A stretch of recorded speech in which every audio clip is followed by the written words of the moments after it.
आज की हमारी वीडियो का टॉपिक देश की राजनीति में उथल पुथल मचाने वाले समान नागरिक संहिता का टॉपिक है। इस बिल के आ जाने से देश के विभिन्न समुदायों पर और अलग अलग धर्म के मानने वालों पर क्या असर पड़ेगा, इसका जानना हमारे लिए बहुत ज़रूरी है।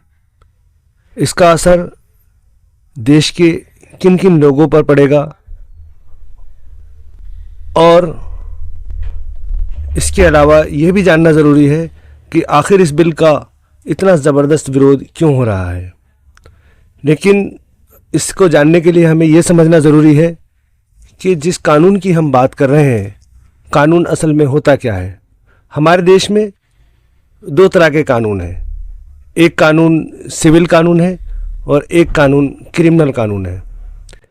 क्रिमिनल कानून आईपीसी के तहत चलता है और सिविल कानून जो है वो हमारे प्रथाओं, मान्यताओं और हमारी जो रीति रिवाज हैं उन पर आधारित होते हैं। पुराने समय के अंदर जब ये कानून बने थे तो लोगों का सिर्फ संबंध आपस में था, जिसमें शादी ब्याह, तलाक, ज़मीन जायदाद, लेन देन जैसे मुद्दों का मामला था। इन मुद्दों पर जो कानून बने वो हमारे नियम, हमारे रीति रिवाज, हमारी परंपराएं, जिसमें धर्म का भी विशेष रोल रहा है, उसके आधार पर ये कानून वजूद में आए। आधुनिक समय में जब ये माना गया कि लोगों का संबंध राज्य से होने लगा, यानी कि ये माना गया कि अब जब व्यक्ति किसी के साथ कोई हादसा करता है, जैसे लूटपाट करता है, बलात्कार करता है, मारपीट करता है, तो उसका जिम्मेदार राज्य माना गया और राज्य की जिम्मेदारी तय की गई कि वो उस पर अंकुश लगाए, तो ये क्रिमिनल कानून के तहत आए। हमारे देश के अंदर जो सिविल कानून है, ये कानून भी दो तरह के हैं। एक कानून है जिसे हमने हिंदू मैरिज एक्ट 1956 कहा और दूसरा Muslim person law. Hindu marriage act जब 1956 के अंदर बना तो इसके अंदर बहुत सारे संशोधन, बहुत सारे प्रस्ताव लाकर जो हिंदू धर्म की मान्यताओं पर आधारित चीज़ें थीं उनको ख़त्म कर कर एक नए तरीके से कानून बनाया गया। लेकिन वहीं दूसरी ओर जो मुस्लिम पर्सन लॉ कानून था उसके अंदर कोई छेड़छाड़ नहीं की गई और उसको ऐसे ही छोड़ दिया गया।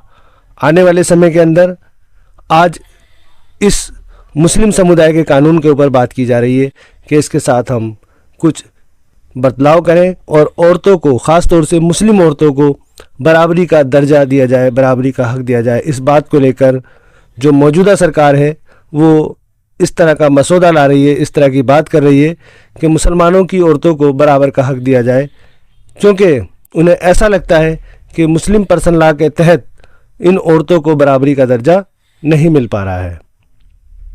इसी को लेके यूसीसी का बिल का मसौदा तैयार किया जा रहा है, जिसको लेकर बहुत सारे मुस्लिम सामाजिक संगठन इसका विरोध कर रहे हैं। उनका मानना है कि अगर ये बिल आता है तो कहीं ना कहीं जो मौजूदा सरकार है वो जानबूझकर मुसलमानों की जो एक तहजीब है, एक पहचान है, उसको मिटाना चाहती है। ये बिल उनको लगता है कि औरतों के सम्मान के लिए, औरतों की बराबरी के लिए नहीं लाया जा रहा है। वहीं दूसरी ओर जो सरकार के पक्षधर लोग हैं उनका कहना यह है कि अगर ये बिल आता है तो इन औरतों को बराबरी का हक मिलेगा, क्योंकि वो कहते हैं कि मुसलमानी समाज के अंदर बहुत सारी ऐसी कुप्रथाएं हैं, बहुत सारी ऐसी चीज़ें हैं जिससे औरतों पर जुल्म हो रहा है, जैसे कि तलाक का मामला है, शादी का मामला है, इद्दत का मामला है, पर्दा प्रथा का मामला है। इन तमाम मुद्दों को लेकर वो ये कहते हैं कि औरतों के ऊपर जुल्म और ज़्यादती हो रही है। इन मुद्दों को लेकर क्या मसौदा तैयार होगा, क्या चीज़ें तैयार होंगी, ये तो आने वाला वक्त ही बताएगा।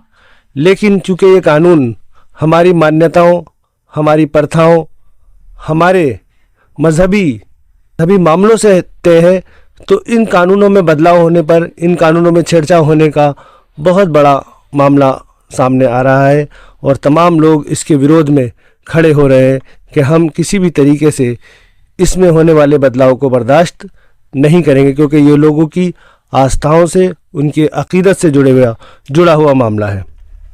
इस मसौदे से जो समान नागरिक संहिता का बिल आ रहा है, आप जानना चाहते हैं कि कौन कौन से मुद्दे होंगे जिनसे मुसलमानों के ऊपर असर पड़ेगा और उनका क्या हल हो सकता है, या उनके ऊपर इसकी जो जवाबदेही है वो किस तरह की है, अगर आप इसको जानना चाहते हैं तो हमारे कमेंट बॉक्स में लिखकर भेजें। हम इंशाल्लाह नेक्स्ट वीडियो में उनके तमाम जवाब देने की भरपूर कोशिश करेंगे और आपको बताएंगे पूरी गहराई के साथ कि आखिर वो मुद्दे क्या हैं जिनको लेकर एक और मुस्लिम समाज परेशान है और दूसरी ओर सरकार अपना दावा पेश कर रही है कि वो हमारी औरतों के लिए बेहतर तरीका कानून दे रही है। तो मैं उम्मीद करता हूं कि आप ज़रूर लिखेंगे कमेंट बॉक्स में, जिससे हमें नई वीडियो बनाने की प्रेरणा मिले।